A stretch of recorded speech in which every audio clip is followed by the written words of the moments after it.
There's not a day goes by I don't feel regret. Morgan Freeman. A name that doesn't just echo through Hollywood, it reverberates through time. For over 6 decades, he has embodied resilience, dignity, and truth. From the dusty backroads of Mississippi to the glittering heights of the Academy Awards, his journey has been a testament to the power of perseverance. He proved that greatness isn't about where you begin. It's about how fiercely you rise. Just hearing his name awakens something in us. That calm, steady narration that guided us through stories of despair and redemption. The voice that soothed a generation in its darkest hours. The presence that turned ordinary roles into timeless lessons in humanity. But behind the mountain of glory lies a quieter truth, one that few dare to explore. 2 marriages, both broken, each ending in fierce disputes and emotional wreckage. A car accident that nearly stole his life, leaving behind physical scars and a lingering reminder of fragility. Accusations that clouded his reputation, bitter failures in business, and career missteps that carved deep wounds into a man who seemed untouchable. Now, at 88 years old, which scars still burn quietly? Which sorrows still cling to him in the silence of night? Before we begin, leave a like as a gesture of respect and gratitude to the voice that has carried our hearts through life's darkest storms. It is heartbreaking to imagine that the man whose voice would one day steady the world began his life in hunger, silence, and abandonment. As a child, before he ever dared to dream, he was forced to endure. Morgan Freeman entered the world on June 1, 1937, in Memphis, Tennessee, the youngest of 5 children born to Edna and Morgan Porterfield Freeman. His mother worked long hours scrubbing floors and tending to patients as a nurse's aide. His father struggled to keep a modest barber shop afloat. Their paychecks barely covered rent, let alone filled the table for 5 hungry mouths. Poverty wasn't just a condition, it was a constant shadow. Freeman would later recall nights when hunger was louder than sleep, nights when the ache in his stomach felt heavier than the blanket on his back. He grew up knowing that food was uncertain, safety was fragile, and the world offered no guarantees. When work pulled his parents north to Chicago in search of opportunity, Morgan was left behind in Charleston, Mississippi, to be raised by his grandmother. That creaking wooden house, its porch sagging under the southern heat, became both a refuge and a prison. He would sit alone on that porch as distant church choirs sang, wondering why his parents were so far away, why the world felt so cold. A battered suitcase became his closest companion as the family drifted from Mississippi to Indiana to Illinois and back again. Never long enough in one place to belong. Each move meant new schoolyards, unfamiliar stairs, whispered judgments. Each time, he was the outsider, the poor boy, the one who had less. I knew what it meant to be left behind, Freeman later reflected. That cruel knowledge hardened into quiet steel, the kind that would one day define his presence on screen. The South of the 1940s and 50s was merciless to a young black boy.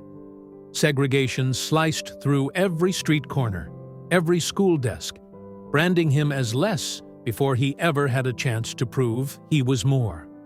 At school, inequality was daily. Torn books, neglected classrooms, the unspoken message that children like him weren't expected to rise, the humiliation of walking past whites-only signs carved deep into him. It taught him early that justice wasn't promised, that dignity had to be claimed. Years later, he would speak out against those limitations, insisting that his story could never be confined to a single month. His very life, he said, was proof of endurance beyond labels. Yet even in that harsh soil, a spark flickered. At 9 years old, he stepped onto a school stage for the first time. The play was modest, the audience was small, the applause scattered. But for him, it was a revelation. Under the dim glow of classroom lights, the loneliness cracked. He felt seen, if only for a moment, and that moment became survival. Acting wasn't just performance, it was proof that his presence mattered, that his voice could cut through silence, that he had something to give the world. "This is what I want," he told himself. "This is who I am." That fragile spark carried him through years of emptiness and uncertainty, whispering that even in the darkest places, hope can be born. But life wasn't finished testing him. In 1961, at just 24 years old, Freeman's father died of cirrhosis. For a son who had grown up half in his absence, the death still cut to the core. It wasn't just the loss of a parent, it was confirmation that life could take more than it would ever give. He once described it as a silence deeper than hunger, a silence that reminded him that even family could vanish in an instant. The hunger of his childhood, the loneliness of being left behind, the humiliation of segregation, and now, the loss of his father. These were scars that never fully healed, and yet, they did not destroy him. They forged him. Those wounds became the raw material of his strength, the quiet fire behind his voice, the gravity in his gaze. The reason why, when Morgan Freeman speaks, the world listens, there's a reason audiences lean in when Morgan Freeman speaks. It's not just the timbre of his voice, it's the weight behind it, the quiet dignity, the lived truth, the humanity that colors every word. He was once a boy who knew hunger, silence, and exclusion, a child shaped by absence and injustice. But those early wounds didn't break him. They built him. Hunger taught him gratitude. Loneliness taught him empathy. Segregation taught him resilience. Loss taught him that life is fragile and that presence matters more than promises. From the forgotten roads of Mississippi, carved out of poverty and sorrow, emerged a legend, not in spite of the pain, but because of it. And yet, it's almost cruel to realize that even after a childhood of hunger and loneliness, the world demanded more suffering before it gave Morgan Freeman a place to stand. Barely out of high school, with no money for college and no safety net, he sought refuge in the United States Air Force. The uniform gave him structure. For a time, he dreamed of flying fighter jets. But when he finally sat in the cockpit, staring at the instruments, a truth struck deep.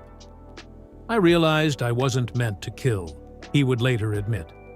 So he walked away from stability and stepped into uncertainty, trading the discipline of the military for the chaos of chasing a dream that offered no guarantees. Los Angeles was merciless. Freeman enrolled at the Pasadena Playhouse to study acting, but tuition was a burden he could barely carry. To survive, he worked as a minute clerk at Los Angeles City College, typing by day, rehearsing by night.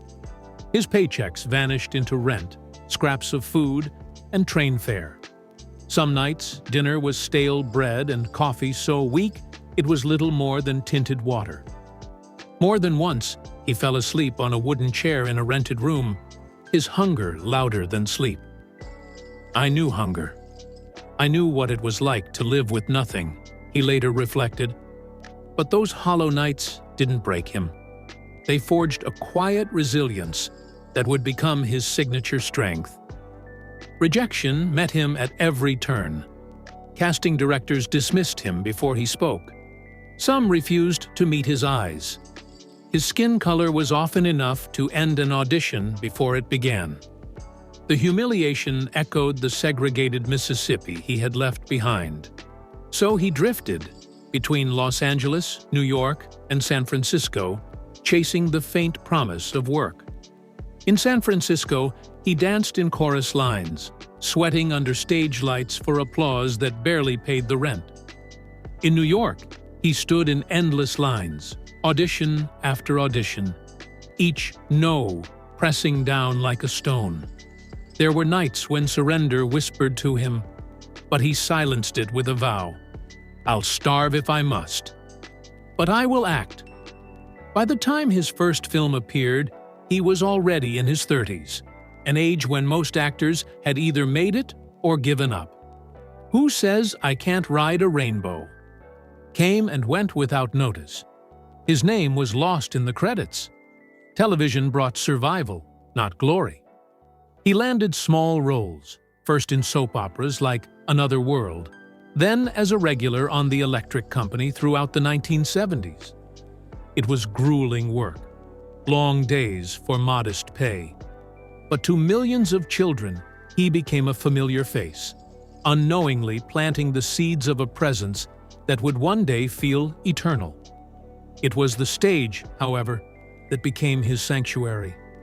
Throughout the 1980s, Freeman delivered performances that earned him Obie Awards, Coriolanus, The Gospel at Colonus, Driving Miss Daisy.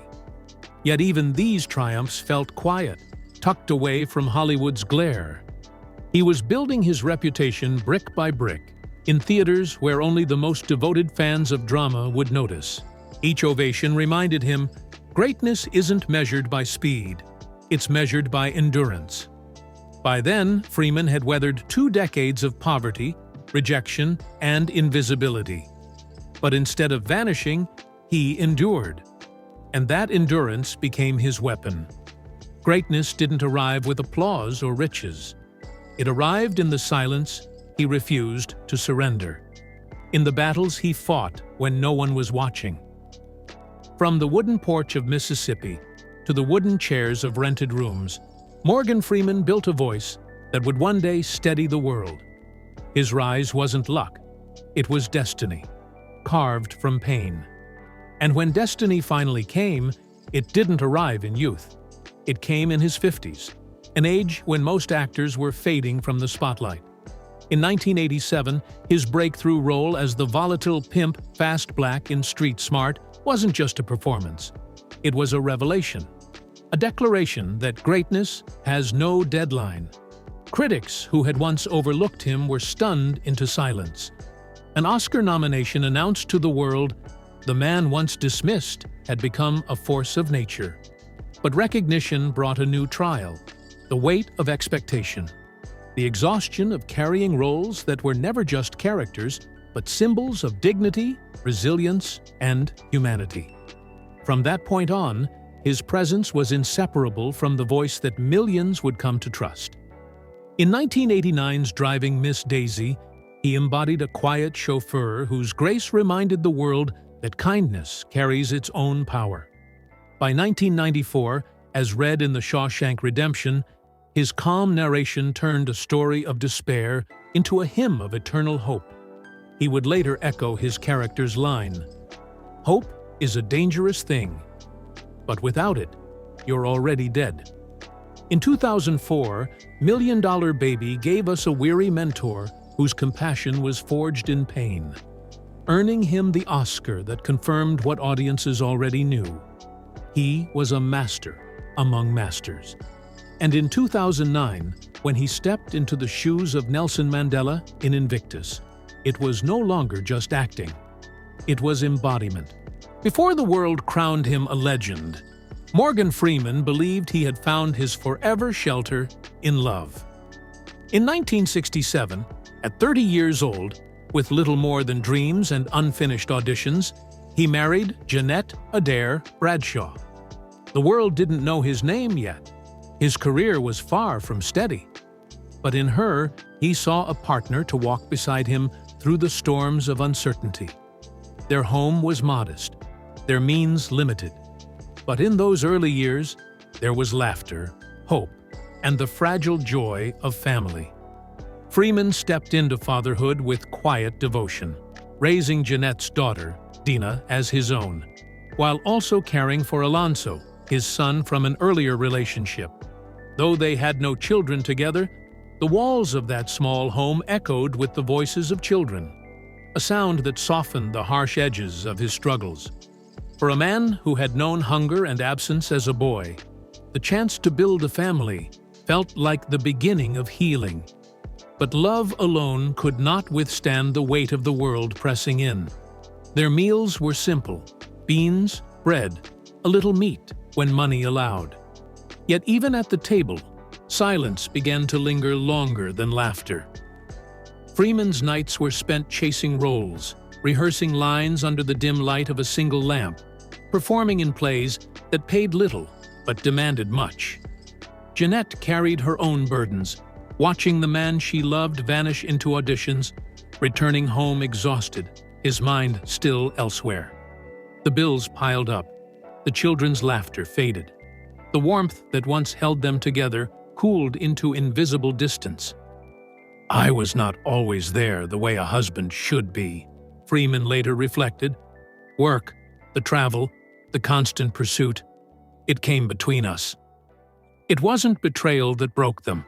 It was the slow drip of absence, the quiet erosion of togetherness, the relentless clash between dream and duty. By 1979, after 12 years of holding on, the marriage collapsed. Freeman was 42. His career was only beginning to find traction, but his personal life lay in ruins. Divorce wasn't just the loss of a wife, it was the demolition of a sanctuary he had once believed unbreakable. His words were tender, but behind them lay the unbearable truth. No legacy, no fortune, no role could shield him from life's cruelest hand. The public saw a man of composure. Those closest to him saw a grandfather whose eyes now carried an unspoken weight, as though part of him had been buried with her. Morgan Freeman's story is not one of perfection. It is one of perseverance, a life carved from silence, shaped by hunger, tested by heartbreak, and crowned by resilience. Behind the velvet voice and golden accolades stands a man who has known the weight of loss, the ache of absence, and the quiet strength it takes to rise again. He has walked through fire, on screen and off, and emerged not untouched, but unbroken. His legacy is not just in the roles he played, but in the truths he carried. That greatness has no deadline, that pain does not erase purpose, and that the most powerful voice is often the one forged in silence. As the credits roll on this chapter of his life, we are reminded, Morgan Freeman did not simply act. He endured. He inspired me. He became the echo of hope for generations who needed to hear that even in the darkest places, light can still rise.